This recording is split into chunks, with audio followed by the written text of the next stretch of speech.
What is going on, Raiders? Soda Dragon here. Welcome, and I hope you guys are doing well. So what have I got for you guys today? Well, I'm going to show you an ultimate budget unkillable team that is a one-man eater team, and there's no gear swaps between Nightmare and Ultra Nightmare, and this is capable of one keying Ultra Nightmare. Now, all the budget unkillable one key Ultra Nightmare teams I've seen still use the older speeds where you have to swap gear pieces in between Nightmare and Ultra Nightmare. So this, I think, is new insofar as these are using the newer speeds, and yes, you don't have to swap those gear pieces between Nightmare and Ultra Nightmare.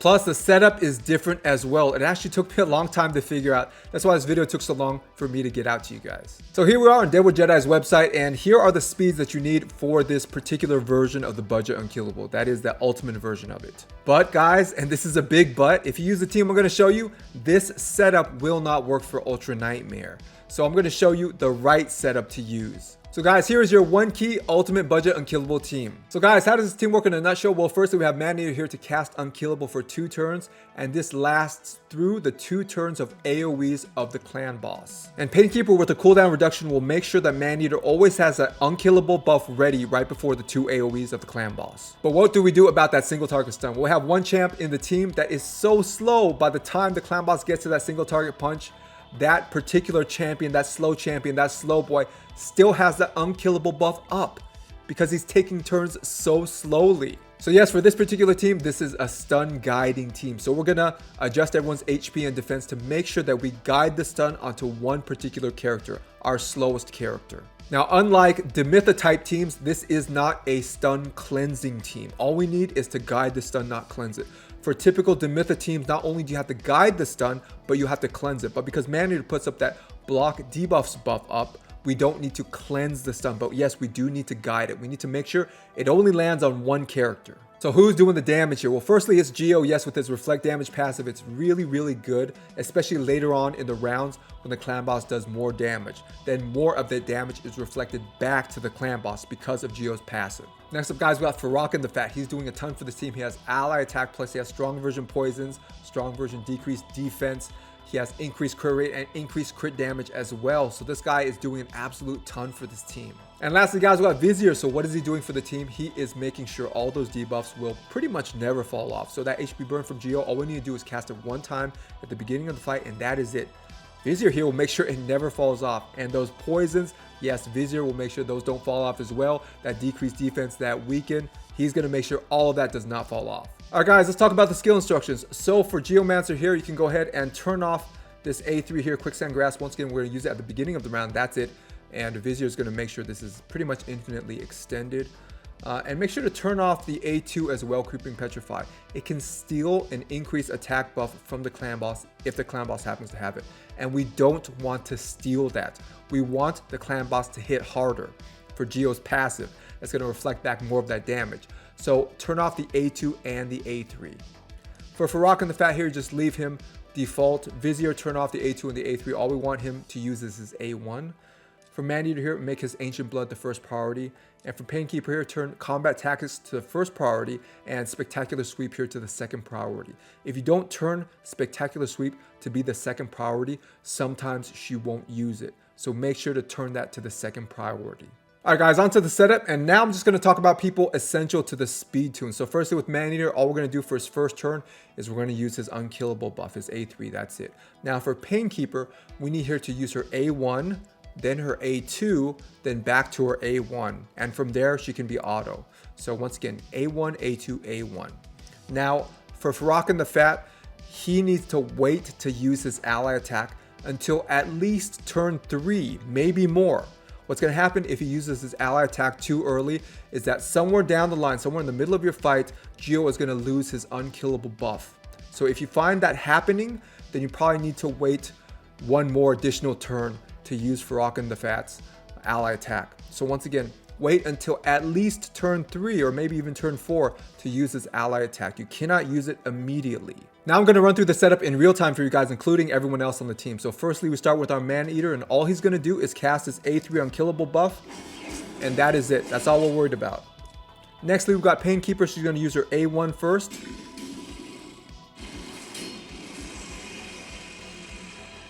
And we have Vizier here. All he's going to do is his A1 the whole time.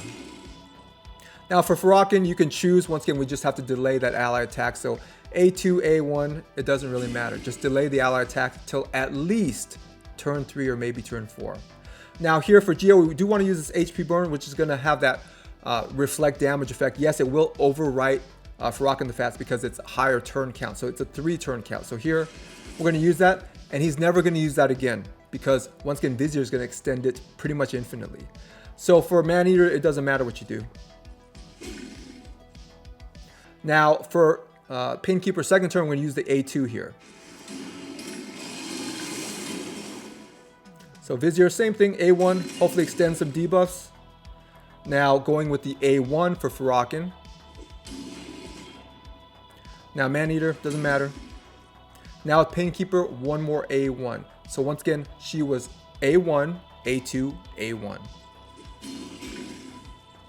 And we're pretty much done. That's it. So just put it on auto. And in this setup, Farrakhan the Fat will use his ally attack right now. Once again, if that doesn't work for you, if at some point in the fight Geo is losing his unkillable, then wait until round 4 to use Farrakhan's ally attack. But this should be it.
So as you guys can see, very good 1 key Ultra Nightmare damage. So next I'm going to show you guys how to set up the Nightmare version. So as far as the in-game setup, it's not that complicated, but we do need to change something with the skill instructions.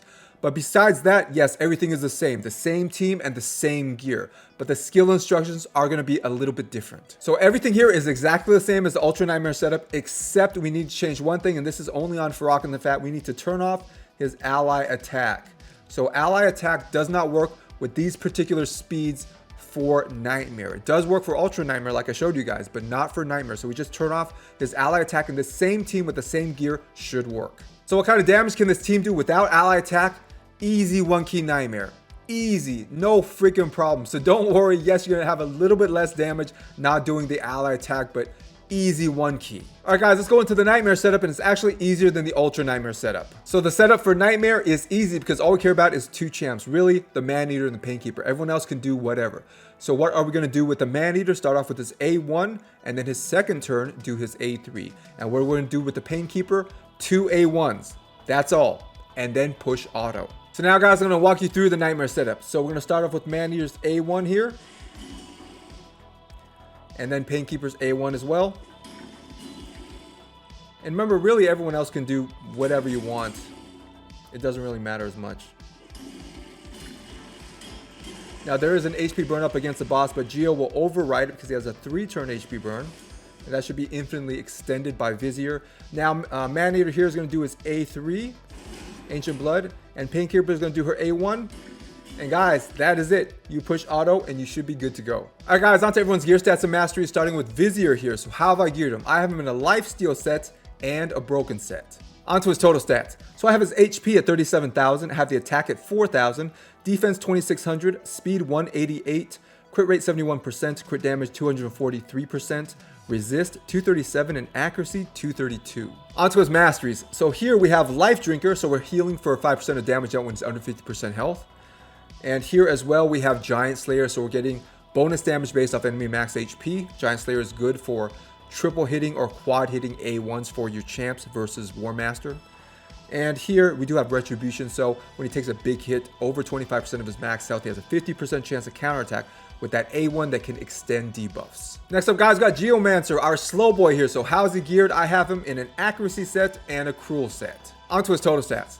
So I have his HP at 35,000, I have the attack at 4,900, I have the defense at 1,500, speed 129, crit rate 61%, crit damage 239%, resist 208, and accuracy 241. So guys, as far as the speeds, you can go slower on Ultra Nightmare, so slower than 129, but if you want this to work for both Ultra Nightmare and Nightmare, this guy has to be a 129 speed. There's no up, there's no down. Even by 1, it won't work. Once again, if this is just for Ultra Nightmare, sure, you can make him a little bit slower. But if you want both Nightmare and Ultra Nightmare, this guy needs to be at 129 speed, period. So guys, really, how do you make your slow boy the stun target that is an enticing target for the clown boss? Well, there's a lot of factors that go into it. Affinity, percentage of HP left, defense, buffs, things like that. But the number one thing for this is going to be defense. So your slow boy must have the lowest defense of the team. That's number one. If that's not working, then you make your slow boy the highest HP of the team. So those are the main 2 things we're looking for. If those still don't work, then it might be because of an infinity disadvantage that the clan boss chooses somebody else. In that case, you might have to pick another slow boy. Onto his masteries. So down the offense tree here, we do have War Master, so we're getting bonus damage based off enemy max HP. So in my first video, I did use Life Drinker on my slow boy, and it didn't seem to make a big difference, but some of you guys are saying in the comments that you shouldn't use it, and I definitely do feel like it's more stable without Life Drinker. So guys, for your slow boy, don't take Life Drinker.